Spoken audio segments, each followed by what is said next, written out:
Namaku Rahil, aku ingin menceritakan betapa beruntungnya diriku ini.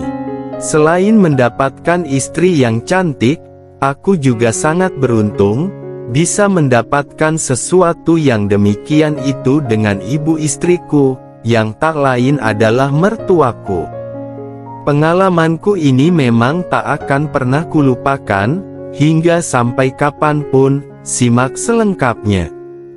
Istriku berasal dari keluarga yang cukup kaya. Walaupun begitu, setelah menikah, kami tidak ikut tinggal di rumah mertua.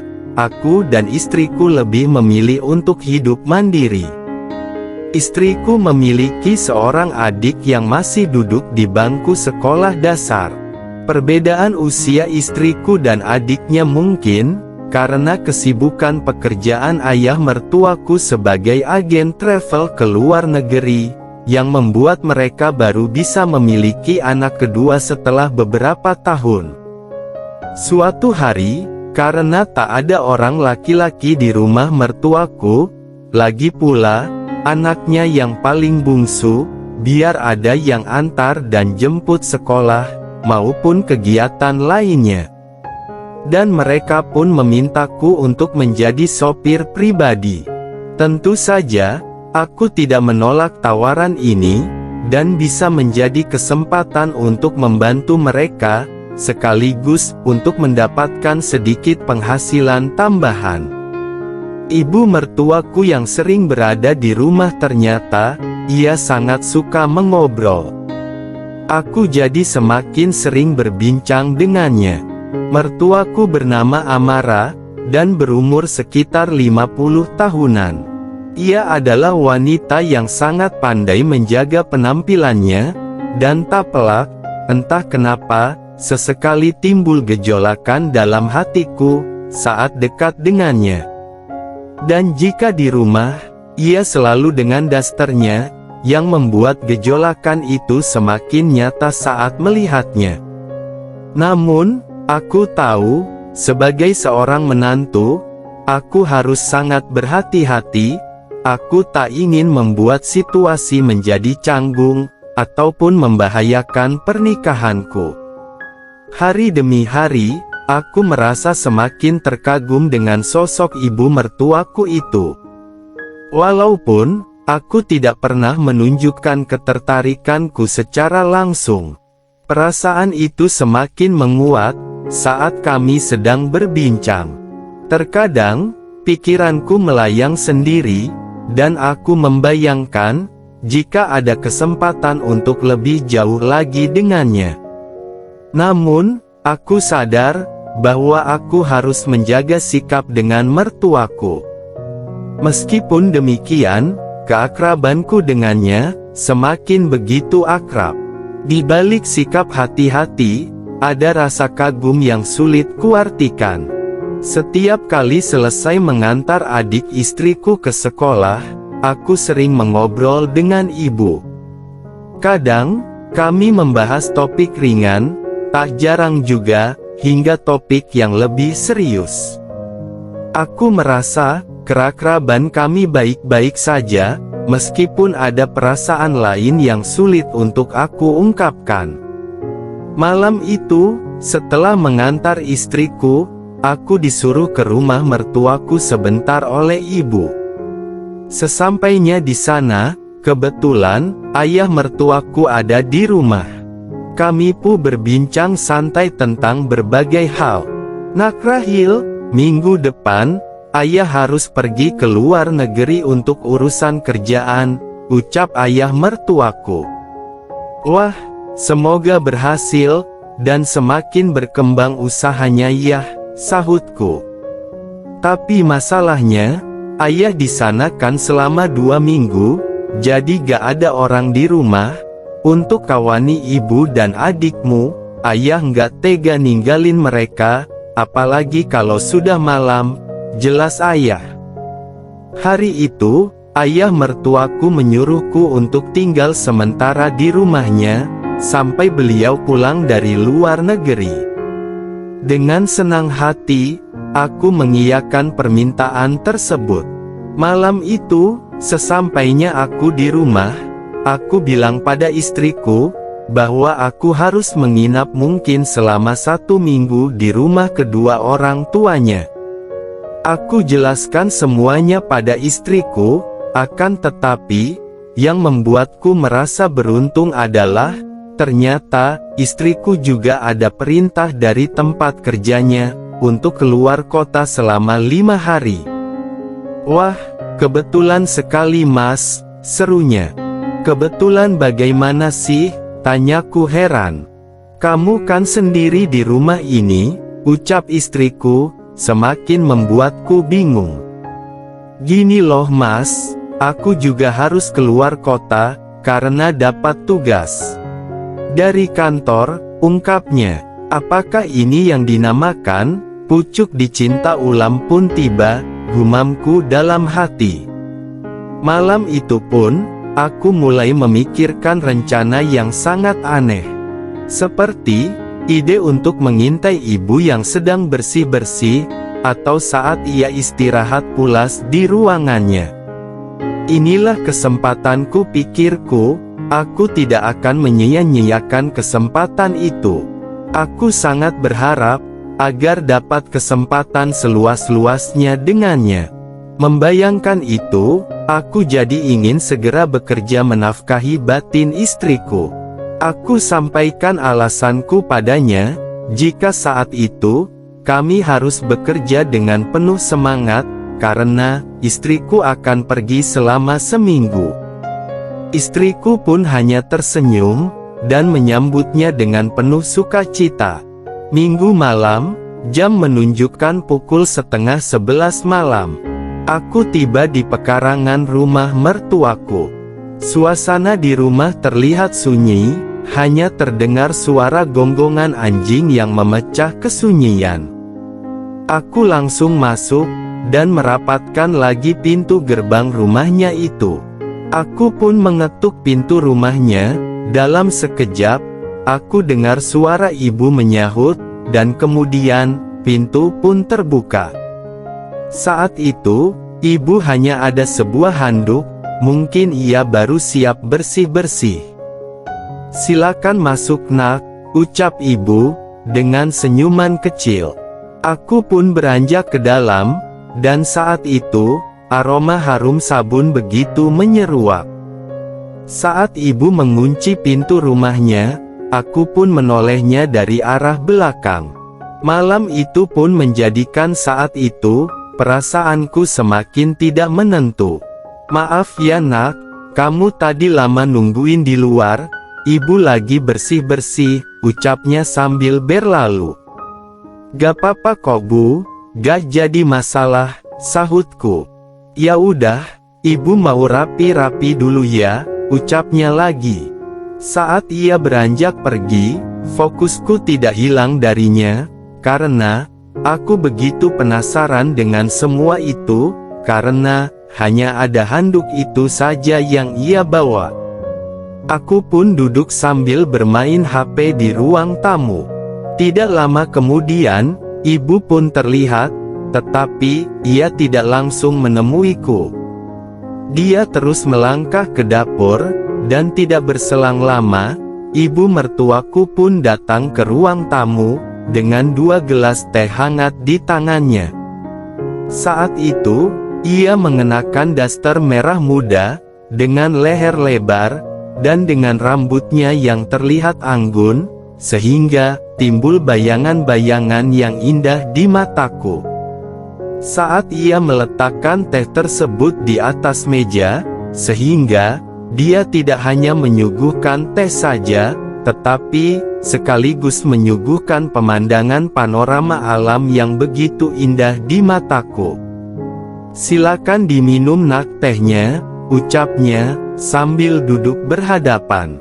Makasih bu, jawabku, sambil mengambil teh hangat yang terhidang. Makasih ya nak, karena kamu sudah mau datang ke sini, ucap ibu, membuka pembicaraan. Oh ya bu, kok adik gak kelihatan? Tanyaku, karena adik istriku itu sedari tadi tidak kelihatan. "Oh, dia sudah tidur kalau jam segini," ungkap ibu. Kami pun terus ngobrol, dan dari situlah aku jadi tahu serba-serbi tentang keluarga ini. Aku juga mengatakan pada ibu mertuaku, kalau istriku kebetulan juga sedang keluar kota. Ketika ngobrol dengannya, aku tidak bosan melihat kecantikan wajah ibu yang anggun. Dengan apa yang dimilikinya itu, membuat aku ingin segera meraih semuanya. "Oh ya nak, apa sudah ada tanda-tanda istrimu mau kasih cucu buat ibu?" tanya ibu mertuaku. "Belum sih Bu," sahutku. "Oh walah, jangan nunggu terlalu lama nak. Ibu sama ayah sudah ingin banget menimang cucu," jelas ibu. "Saya sudah berusaha Bu, tapi gak tahu kenapa, kok belum jadi juga," sahutku. "Atau jangan-jangan, caranya ada yang salah itu," ucapnya, seraya menatapku dengan serius. Aku terus diam, belum menemukan bahan pembicaraan lainnya, begitupun ibu mertuaku. Aku mencoba buka HP, sambil sesekali, ekor mataku menelusurinya. "Ayo nak, ibu tunjukin ruanganmu," ucap ibu mertuaku, seraya bangkit dan berjalan ke lantai atas. Aku pun mengikutinya dari belakang. Aku terus memperhatikan keanggunannya, ingin sekali rasanya aku meraihnya. Namun apa daya, aku masih takut, dan dikira tidak sopan nantinya. Sampainya di lantai atas, ibu mertuaku berkata, "Ini ruangannya nak," ucapnya, sambil membukakan pintu ruangan itu. "Ibu harap kamu nyaman istirahat di sini," ucapnya. "Iya Bu, makasih Bu," balasku. "Ya udah, ibu mau istirahat dulu. Kalau nak Rahil mau menonton TV, di ruang tamu aja. Selamat malam nak," ucapnya, dengan senyum manis, seraya meninggalkanku. Aku balik lagi ke ruang tamu untuk menonton TV. Semakin lama, mataku pun semakin mengantuk. Kulihat jam sudah menunjukkan pukul 1 malam. Aku pun beranjak ke ruanganku, dan saat aku melintasi ruangannya ibu, kulihat pintunya tidak tertutup rapat. Sehingga, timbul niat di hatiku untuk menjenguknya. Aku langsung membuka pintu tersebut, lalu beranjak perlahan. Ia terlihat begitu nyenyak, dan menghadap ke arahku. Aku menatapnya yang sedang istirahat dengan pulas. Ingin sekali aku berlabuh, namun, kembali timbul kesadaranku, bahwa waktu masih banyak. Kalau terlalu terburu-buru, takutnya, justru semua rencanaku akan berantakan.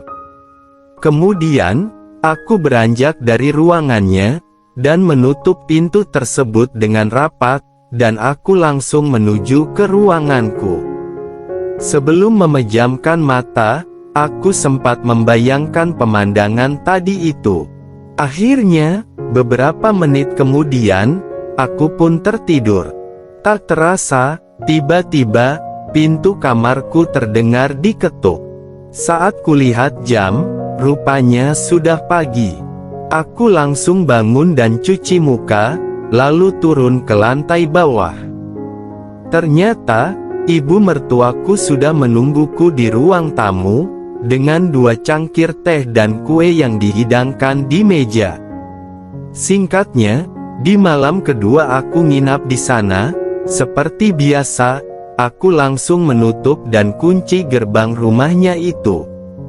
Sesampai di dalam rumah, aku melihat ibu mertuaku dengan dasternya, dengan harum aroma parfum yang begitu semerbak. Kami pun mengobrol di ruang tamu, sampai mata mulai mengantuk. "Rahil, ibu mau istirahat dulu ya," ucapnya, seraya melihat jam dinding, yang sudah menunjukkan jam 11 malam. Singkat cerita, Tiba-tiba ibu keluar dari ruangannya. Ketika itu, jam menunjukkan pukul 12:30 malam. Mungkin ia haus, gumamku dalam hati. Tidak lama kemudian, ibu kembali, dan langsung menaiki anak tangga, yang hendak balik ke ruangannya. Tiba-tiba, terdengar teriakan ibu. Aku sontak berlari ke arahnya, dan kudapati, dia tersandung di atas tangga, sambil memegang pergelangan kaki kirinya. "Kenapa, Bu?" tanyaku, seraya duduk di hadapannya. Ibu terkilir kayaknya. "Nih nak," ucapnya, dengan nada yang menahan sakit yang dideritanya. "Mana yang sakit, Bu?" tanyaku. Dia pun menunjuk ke arah pergelangan kaki kirinya. "Coba saya lihat," ujarku, sambil mencari bagian kakinya yang keseleo. Dengan pengalamanku dulu saat pramuka, aku tahu sedikit tentang cara menangani hal seperti ini. Aku terus mengurut pergelangan kaki ibu. "Nah, coba ibu tes bangun, dan jalan," ucapku. Dia pun mencoba bangun dan berdiri. "Belum bisa nak," ucapnya. "Sini saya bantu, Bu," balasku. Ibu mengangguk. Saat itu, ibu berpegangan padaku dengan tangan kirinya. Saat hendak bangkit dan berjalan, ia pun kembali terjatuh. Dan dengan spontan, aku segera menyambutnya. Dalam situasi itu, aku jadi tahu bahwa ibu tidak berpengaman di dalam yang sesuatu itu. Dan tak menutup kemungkinan, jika kemarin ia juga tidak terdapat aksesorisnya itu, gumamku dalam hati. Aku melambatkan langkah, supaya bisa memanfaatkan situasi itu lebih lama. Sesampainya di ruangan ibu, aku langsung membantunya duduk di tempat pembaringan. "Sini, biar saya urut keseleonya, Bu," ucapku. Aku terus mengurut untuk memulihkan kakinya yang terkilir itu dengan perlahan. "Gimana, Bu? Sudah mendingan gak kakinya?" tanyaku. "Ini nih, udah agak mendingan sedikit," sahutnya. Dan tak bisa dihindari, gejolakan padaku itu semakin berkecamuk. Kulihat, ibu hanya diam saja, dan aku semakin jauh lagi dalam melangkah. Tidak tampak tanda pencegahan di wajahnya, matanya terlihat terpejam. Kondisi semacam ini, sungguh jarang terjadi. Aku tak akan membuang waktu dengan sia-sia, pikirku. Seketika, ibu bangkit dari duduknya. Aku begitu terkejut, bersamaan dengan itu, aku langsung berhenti mengurut untuk mengobatinya. Aku sedikit takut, jika ia sedikit marah saat itu. Namun, rupa-rupanya, ia meminta bantuanku, untuk menghilangkan anginnya, dengan membelakangiku. Selanjutnya, aku menjalankan perintahnya. Semakin lama, kondisi itu semakin membuka peluang untukku. Dan yang membuatku terkejut ialah, tiba-tiba ibu berbalik arah, dan kini, mata kami saling memandang.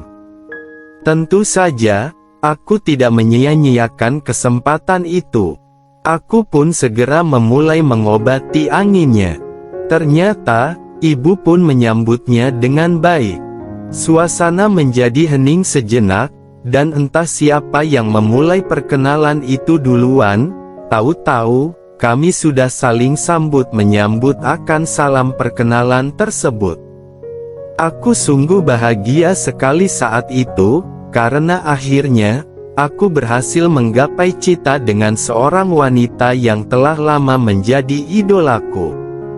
Akhirnya, kami berdua pun mencapai ke pelabuhan bersamaan.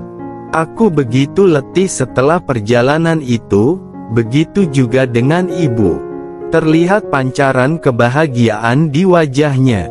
Saat itu, kami pun beristirahat bersama.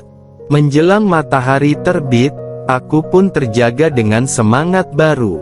Pagi itu, sekali lagi, dia memintaku untuk melanjutkan perjalanan itu, dan akhirnya, kami membuat perjalanan itu dengan sukses untuk kedua kalinya.